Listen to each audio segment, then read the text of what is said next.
Hi, Mighty Maker Stars. This is David. It's Wednesday, and today is the day that we are going to finish our bedrooms. And the way we're going to finish it is by making a really beautiful room for all of the furniture that we created to go in. Some of you guys already started making a room, but I'm going to show you how to make it look really great using the materials that we sent home to you and using the color scheme and the theme that you chose for your room. So remember, super thinkers, that we're pretending a battery is a person. So when your first step is to choose a box that could serve as your room, I would choose a box like a shoebox is good because the battery and the size of our furniture is going to make this look like the height of a real wall. Another option is to use a taller box, but we might need to cut it to be shorter. So I don't want my box to just look like boring gray cardboard. So the first thing I'm going to do is add color. Coloring on cardboard with markers doesn't really work that well. So what I'm going to do is take a look at the color scheme that I chose for my room, and you should look at your color scheme too. This was the color scheme I chose for my desert room. And then I'm going to find colors of paper, like the ones that we sent home to you, that match my color scheme, and use those to decorate my box.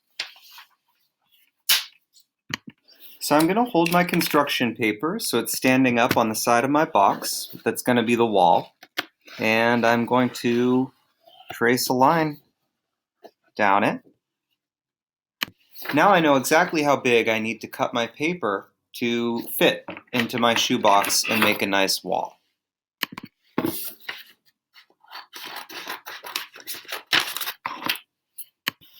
So I'm going to take a glue stick, which we also sent home to you, and I'm going to try and cover the back of my paper and make sure there's some lines of glue going to all the corners and all the sides. I'm going to stick my paper on to the side of my cardboard box and press down and hold it for a little while and smooth it out like this to make sure that it really stays on. And I'm going to add the other sides of my box as well, cutting pieces to the right length. So now I have a box that has nice walls that match the color scheme of my project for my room. I'm going to start adding some details in some of the other colors for my color scheme. So my color scheme has blues and orange. So I'm going to start introducing some blue to make some windows. So I want to cut out windows that are going to be the right size for my wall. They should be about half as tall as my wall is.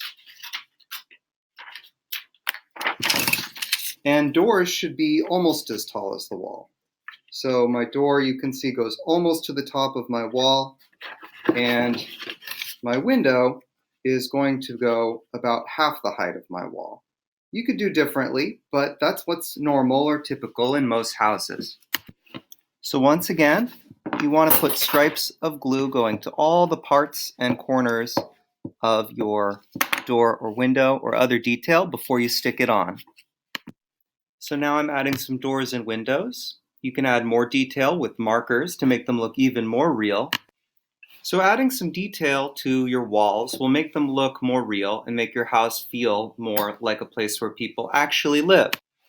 The final step is to start adding in the furniture that you made in our class. You can see that the blue bed that I made that goes with my color scheme looks a lot better than this black chair because I chose to use only the colors from my color scheme, which means all my colors match together.